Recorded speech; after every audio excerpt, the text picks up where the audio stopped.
ஓம் சாந்தி. விஸ்வ யோகா தொடர் வகுப்பில் இன்று நம்முடன் இணைந்துள்ளார்கள் பிரம்மகுமார் ஆத்ம பிரகாஷ் பாய்ஜி அவர்கள். அவர்களை நாம் மனமாற வரவேற்கின்றோம். இன்றைய தலைப்பு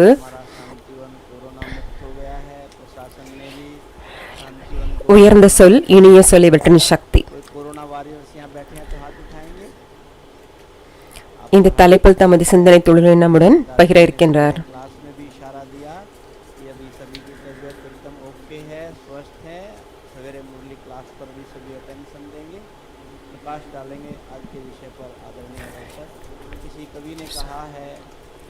ஒரு கவிஞர் சொன்னார்,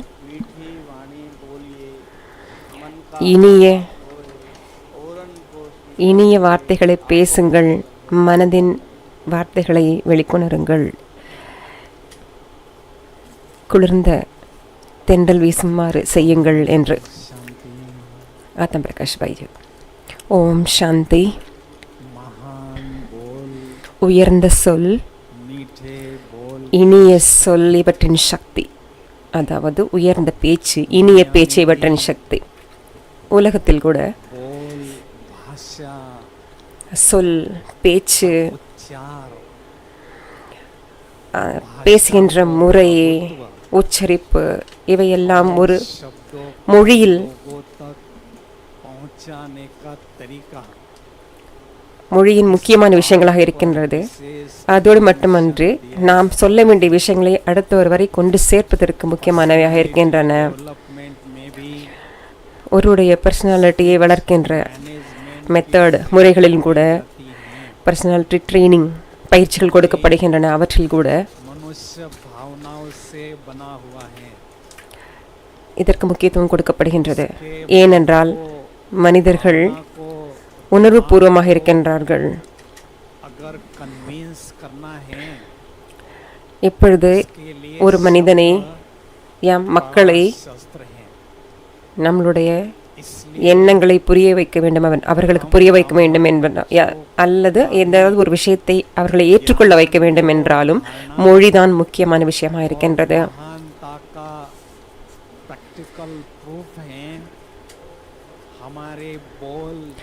ஒரு மனிதன் உயர்ந்தவனாக இருக்கின்றான், உயர்ந்த குணத்துடன் பழக்க வழக்கத்துடன் இருக்கின்றான் என்பதை வெளிக்காட்டுவது அவனுடைய மொழி, பேசும் முறை.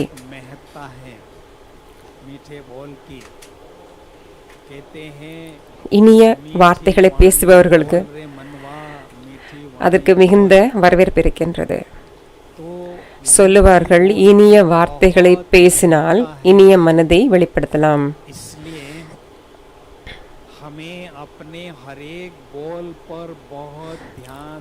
அதனால் நாம் நமது ஒவ்வொரு வார்த்தையின் மேலும் கவனத்தை செலுத்த வேண்டும், கவனம் கொண்டு பேச வேண்டும். முதலில் யோசித்து பிறகு பேசுங்கள். முதலில் யோசிங்கள், பிறகு பேசுங்கள். இன்னொரு விஷயமும் சொல்லுவார்கள், முதலில் நிறுவை செய்து பிறகு பேசு என்று, அளந்து பேசு என்று.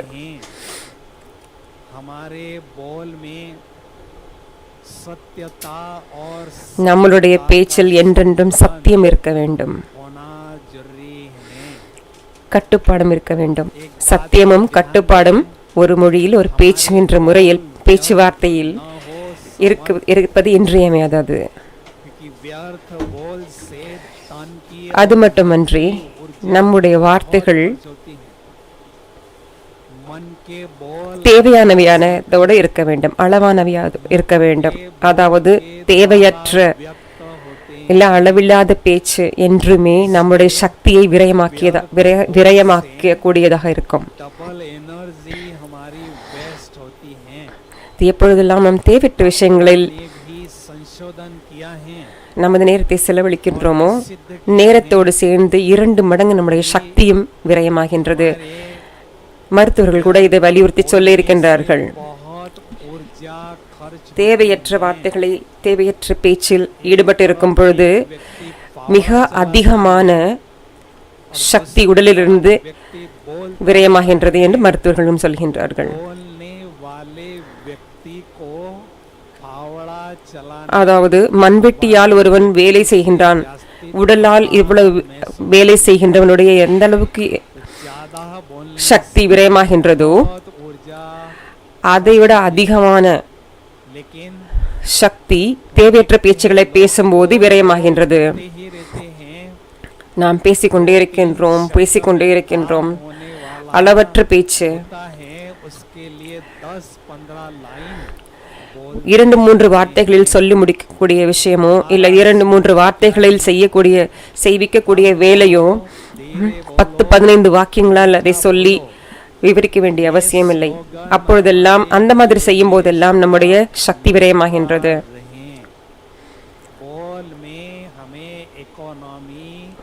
என்றுமே நாம் பேசுகின்ற விஷயத்தில் நம்முடைய சொற்களை கையாளுகின்ற விதத்தில் மிகவும் பொருளாதார, அதாவது எக்கனாமி, பொருளாதாரத்தில் எவ்வளவு கவனம் செலுத்துகின்றோமோ அதே போல் இருக்க வேண்டும்.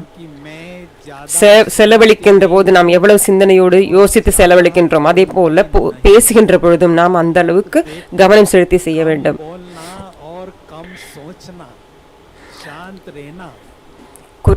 குறைவாக சிந்திப்பது, குறைவாக பேசுவது,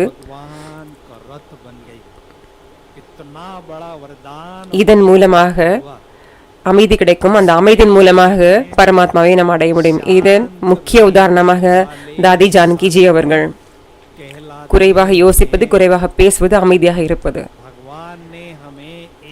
இது மிகப்பெரிய வரதானம்.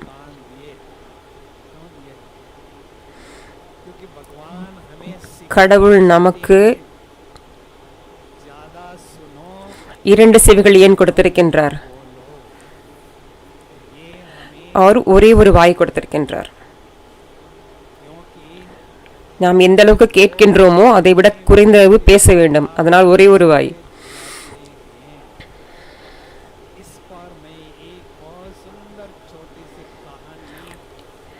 நம்முடைய பேச்சும் நாம் கேட்கின்ற விஷயங்களையும் கவனமுடன் செய்ய வேண்டும். நான் ஒரு அழகான ஒரு கதை சொல்கின்றேன். ஒரு முறை ராஜா,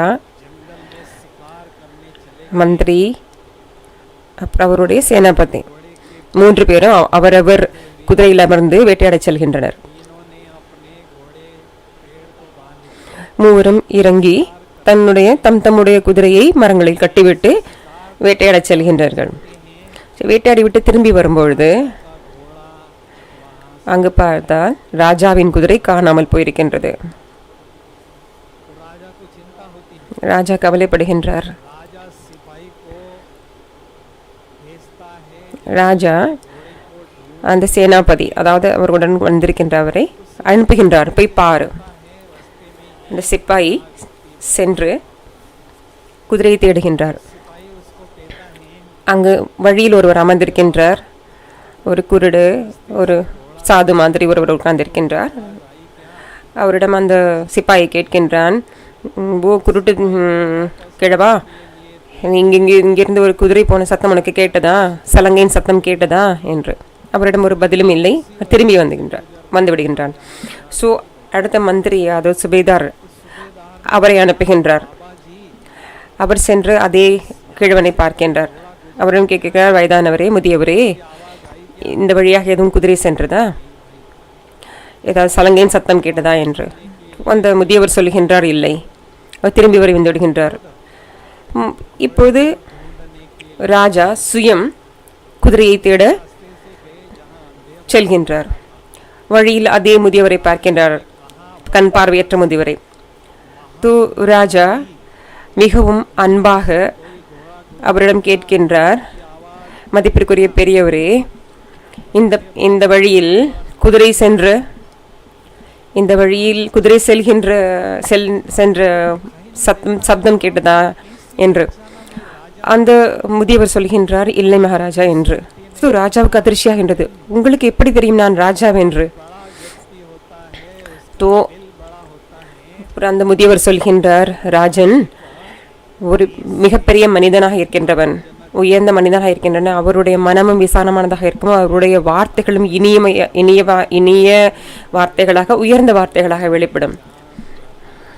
ஒருவருடைய மொழி, அவருடைய பேசுகின்ற விதம் அவருடைய தன்மையை வெளிப்படுத்துகின்றது. எந்த அளவுக்கு அவர் உயர்ந்த மனிதனாக இருக்கின்றார், அவரிடம் எத்தனை மகான் தன்மை இருக்கின்றது என்பதை வெளிப்படுத்துகின்றது. ஒரு சாதாரண மனிதன் செல்கின்றான் என்றால் அவர் நாம் மிக வேகமாக ஏதோ ஒரு காரணத்துக்காக நாம் காரியத்திற்காக சென்று கொண்டிருக்கின்றோம். அப்பொழுது அவர் சாதாரண மனிதனாக இருந்தால் நம்முடைய கவனம் கூட அந்த பக்கம் அவர் பக்கம் போவதில்லை.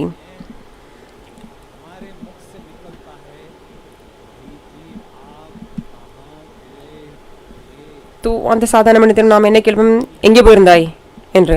நம்முடைய வார்த்தைகளும் அதனுடைய துவனியும் வேறு விதமாக இருக்கும். அதே சமயம் ஒரு உயர்ந்த மனிதர், அதாவது பெரிய மனிதர் செல்கின்றார் என்றால் நாம் எனக்கு அவரிடம் எப்படி நம்மளுடைய வார்த்தைகள் இருக்கும், நீங்கள் எங்கிருந்து வருகின்றீர்கள் என்று. நம்முடைய வார்த்தைகளும் அதை பேசுகின்ற துவனியும் முக்கியமானதாக இருக்கின்றன. நான் என்னுடைய அனுபவத்தை ஒன்று சொல்கின்றேன்.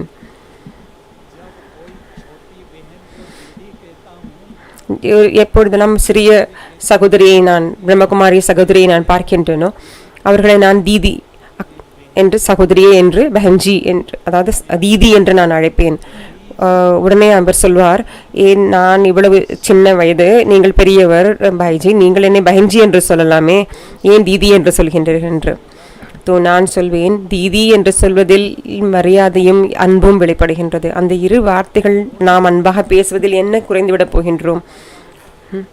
நான் மதிப்பும் மரியாதையும் என்னுடைய பேச்சு மூலமாக வெளிப்படுத்துவதால் உங்களுக்கும் நன்றாக இருக்கும், எனக்கும் அதை பற்றி ஒரு பெருமையாக இருக்கும். அதனால் நம்முடைய வார்த்தைகள் என்றுமே அடுத்தவருக்கு மதிப்பும் மரியாதையும் கொடுக்கக்கூடியதாக இருக்க வேண்டும். நாம் கொடுப்பது தான் நமக்கு திரும்ப கிடைக்கும். நாம் மதிப்பும் மரியாதையுடன் அடுத்தவருடன் பேசினால் அதே திரும்பி நமக்கு அதே மதிப்பும் மரியாதையும் நமக்கும் கிடைக்கும். அதனால் உயர்ந்த இனிய சொற்களே என்று நமது வார்த்தைகளாக இருக்க வேண்டும்.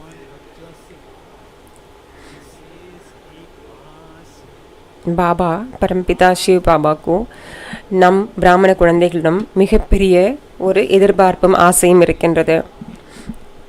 நாம் அனைவரும் குல விளக்குகளாக இருக்கின்றோம். பிரம்மா பாபாவின் பாப்தாதாவின் அந்த என்ன ஆசைகள் நம்மிடமிருந்து என்றால், முதலாவது பாபா எதிர்பார்க்கின்றார்கள், நாம் பிராமண குழந்தைகளாகிய நம்முடைய முகத்தில் என்றும் இனிய ஆத்ம ஸ்நேகம் அனைவருக்கும் நம்மிடத்திலிருந்து அந்த ஸ்நேகம் நமது முகத்தில் தெரிய வேண்டும் என்று. இரண்டாவது, நாம் பிராமண குழந்தைகளாக நம்முடைய மனதில் என்றென்றுமே அடுத்தவர்களுக்காக நல்ல எண்ணங்களும் நல்ல வைப்ரேஷன்களும் அதிர்வலைகளையும் வெளிப்பட்டு கொண்டே இருக்க வேண்டும். வள்ளலுடைய குழந்தைகளாகிய நாம் மாஸ்டர் வள்ளல்களாக இருந்து மனதளவில் கொடுத்து கொண்டே இருக்க வேண்டும்.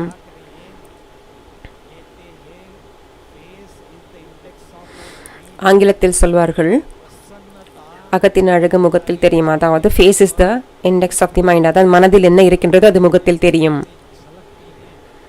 மனதில் என்ன ஓடிக்கொண்டிருக்கின்றதோ எண்ணங்கள், அதன் பிரதிபலிப்பு முகத்தில் வெளிப்படும்.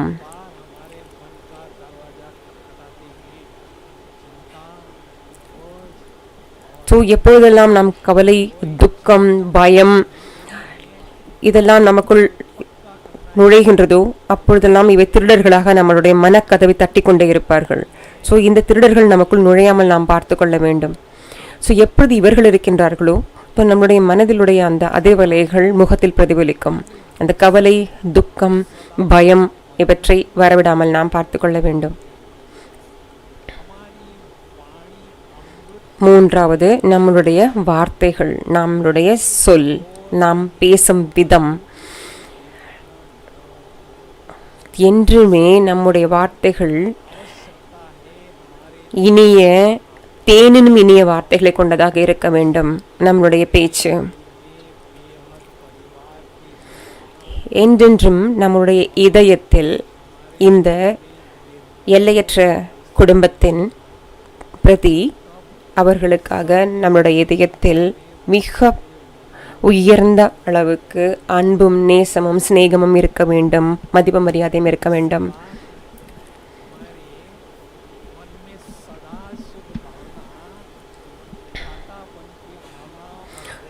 இந்த 3 விஷயங்களும் முக்கியமானவை. நம்முடைய முகம், நம்முடைய மனம், நம்முடைய வாணி. இது 3லுமே சுப பாவனைகளும் நல்ல எண்ணங்களும் உலகம் முழுக்க உள்ள அனைத்து சகோதர சகோதரிகளுக்கு கொடுக்கக்கூடியதாக இருக்க வேண்டும்.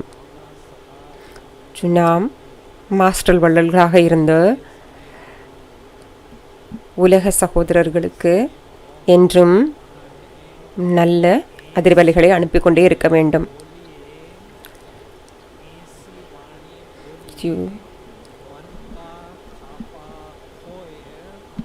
இது மிக பிரசித்தமான ஒரு கவிதையின் வரிகள். இவ்வளவு இனிய வார்த்தைகளை பேசுங்கள், அந்த அளவுக்கு இனிமையாக இருக்க வேண்டும். இந்த மனதின் கதவுகள் திறந்து அன்பு வெளிப்பட வேண்டும். என்றென்றும் நம்முடைய வார்த்தைகள் அமைதியும் சீத்தளமாக, அதாவது அடுத்தவர்களை சென்று குளிர்விக்கக்கூடியதாக, அமைதிப்படுத்தக்கூடிய வார்த்தைகளாக அமைய வேண்டும்.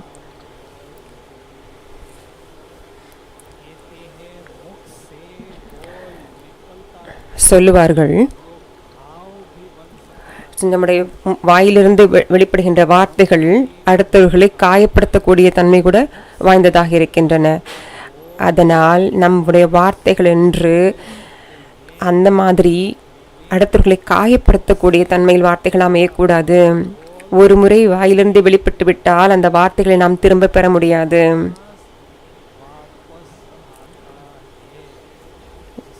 வெளியிலிருந்து வெளிப்பட்ட அம்பு போல வார்த்தைகள் வாயிலிருந்து வெளிப்பட்டு விட்டால் அது திரும்ப வராது. அது அடுத்தவர்களை காயப்படுத்தி விட்டால் அது என்றுமே அழியாத வடுவாக இருக்கும். அதனால் என்றென்றுமே நம் முழு கவனமும் நம்முடைய வார்த்தைகள் மேல் இருக்க வேண்டும். நம்முடைய வார்த்தைகள் யாரையாவது காயப்படுத்தி புண்படுத்தி விட்டால் அந்த துக்கமும் அவர்களுடைய அந்த வலியும் வேதனையும் நமக்கு கணக்கு வழக்காக ஏற்பட்டுவிடும். ஸோ நம்முடைய வார்த்தைகள் மூலம் யாரிடமும் கணக்கு வழக்கு ஏற்படாதபடி பார்த்து கொள்ள வேண்டும்.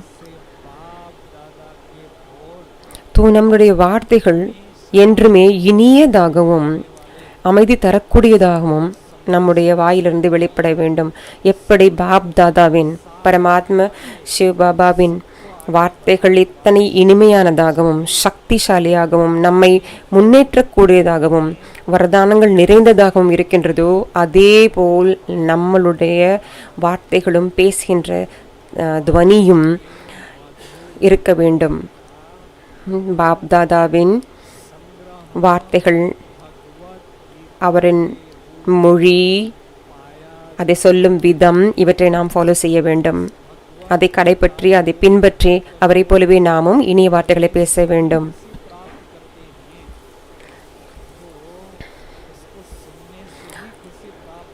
எப்பொழுதெல்லாம் நாம் பாபாவின் இனிய மதுர வாணி படிக்கின்றோமோ, அந்த எழுத்துக்களை அந்த வார்த்தைகளின் மூலமாக நாம் கேட்கின்றோமோ, படிக்கும் பொழுதும் கேட்கும் பொழுதும் எத்தகைய இன்பம் நமக்குள் எழுகின்றது, எத்தனை சக்தி நமக்குள் உருவாகின்றது.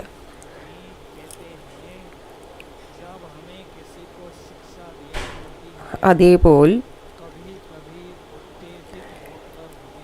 நாம் பாபாவின் முரளி இல்லை பாபாவின் ஞானத்தை மற்றவர்களுக்கு சொல்லும் பொழுது அதே இனிய தன்மையும் அமைதி தரக்கூடிய தன்மையும் அடுத்தவர்களுக்கு சென்று சேரக்கூடிய விதத்தில் நம்முடைய வார்த்தைகளும் நாம் அவர்களுக்கு சொல்லும் முறையும் இருக்க வேண்டும். ஆனால் சில சமயம் நாம் மற்றவர்களுக்கு எதுவும் கற்றுக் கொடுக்கின்ற பொழுது வார்த்தைகளும் நம்முடைய சொல்லுகின்ற துவனியும் உத்வேகமுடையதாக ஆகிவிடுகின்றது, கோபமுடையதாக இருக்கின்றது. இந்த மாதிரி நாம் பேசினால் யார் நம்மிடம் கற்றுக்கொள்கிறார்களோ அவரிடம் அந்த விஷயங்கள் சென்று சேரவே சேராது. ஒரு விஷயத்தை நாம் கிரகிக்க வேண்டும் என்றால், நமக்குள் அதை தாரணையாக கொண்டு வர வேண்டும் என்றால், உணர்ந்து கொள்ள வேண்டும் என்றால், அதை இனிமையாக யாராவது சொன்னால் நாம் எடுத்துக்கொள்கின்றோம். அதே போல்தான் நாமும் செய்ய வேண்டும்.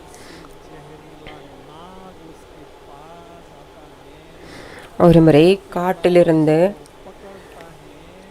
காடுகளில் செல்கின்ற பாம்பாட்டிகள் எவ்வளவு கொடிய விஷத்தை கக்கக்கூடிய கொடிய பாம்புகளை கூட தன்னுடைய மகுடியின் மூலம் மயக்கி அவற்றை பிடித்து அவற்றின் நச்சு பற்களை எடுத்து அவற்றை அவர்கள் சொல்லுகின்றபடி ஆட வைக்கக்கூடிய தன்மை வாய்ந்தவர்களாக இருக்கின்றார்கள் பாம்பாட்டிகள். பாபா இத்தனை இனிமையான வார்த்தைகள், இத்தனை அமைதி தரக்கூடிய சக்தி தரக்கூடிய வார்த்தைகளை முரளி நமக்கு வழங்கும் பொழுது நாம் எந்த அளவு மெய்மறந்து போகின்றோம். அந்த விஷம் கக்கக்கூடிய பாம்பு கூட மகுடியில் மயங்குவது. நாம் குழந்தைகளாகிய இறைவனின் குழந்தைகளாகிய நாம் பாபாவின் மொழிகளை, பாபாவின் வாணியை கேட்கும் பொழுது அது எப்படி மெய் செலுத்தப் போகின்றோம். பாபாவின் வாணி நம்மை, அந்த முரளி நம்மை महान कार्य में लगाते हैं।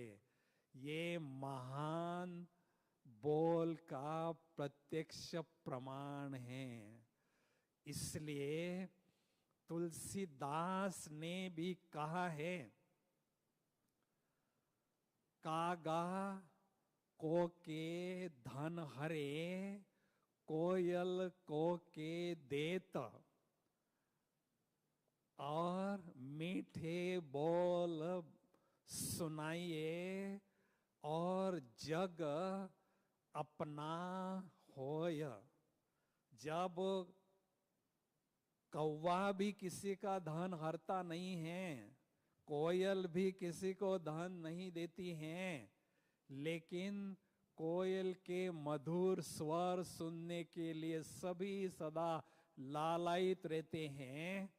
तो ऐसे हमारे मुख से मधुर बोल निकलते हैं तो हम जग को अपना बना लेते हैं, सबको दिल से अपना बना सकते हैं। इसलिए हमारे बोल में बहुत मधुरता हो, बहुत मिठास हो, क्योंकि हम देखते हैं ठंडे पानी का घड़ा होता है, उसमें से गर्म पानी का ग्लास निकल नहीं सकता है। ऐसे परमात्मा की पालना में पलने वाले हम सभी शीतल कायाधारी योगी है, महान आत्माएं हैं। हमारे मुख से कभी भी कड़वे बोल, कटु वचन, दूसरों को घायल करने वाले तीर के समान बोल नहीं निकल सकते हैं। और वास्तव में ब्रह्मा बाबा की जो आँच है वो संपूर्णता की निशानियां हैं, क्योंकि बाबा की हम बच्चों के प्रति हमेशा शुभ आशा होती है कि मेरा हर ब्राह्मण बच्चा जल्दी से जल्दी संपूर्ण बने और देवत्व को प्राप्त करता रहे। इसलिए हमें ध्यान देना है, व्यवहार में आते हुए, कारोबार में आते हुए, परिस्थिति कैसी भी हो, अपने बोल पर हमें बहुत ध्यान देना जरूरी है, क्योंकि हम इस बेहद ड्रामा के हीरो एक्टर हैं। हीरो एक्टर क्यों कहलाता है? क्योंकि उसका अपने पर पूरा ध्यान होता है, सबका उस पर विशेष ध्यान होता है। अगर हम अपने बोल पर ध्यान रखते हैं तो सभी को प्रेरणा दे सकते हैं कि मधुर बोल बोलने से बहुत जीवन में लाभ हो सकते हैं। तो हम जो हीरो एक्टर है उन पर बहुत बड़ी जिम्मेदारी है, क्योंकि हमारी जो कहावत है, हम जैसे कर्म करेंगे हमें देख और करेंगे। अगर हम सदा मीठा बोल बोलते जाएंगे, महान बोल बोलते जाएंगे, तो हमें भी दूसरे फॉलो करते जाएंगे और आगे बढ़ते जाएंगे।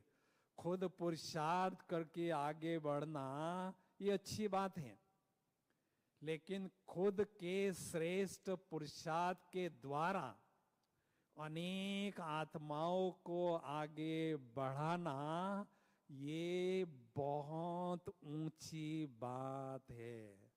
जितनों को हम आगे बढ़ाने की प्रेरणा देते हैं, उतनों के दिल की हमें दुआएं मिलती हैं, और वही संगम युग में हमारी असली कमाई होती है।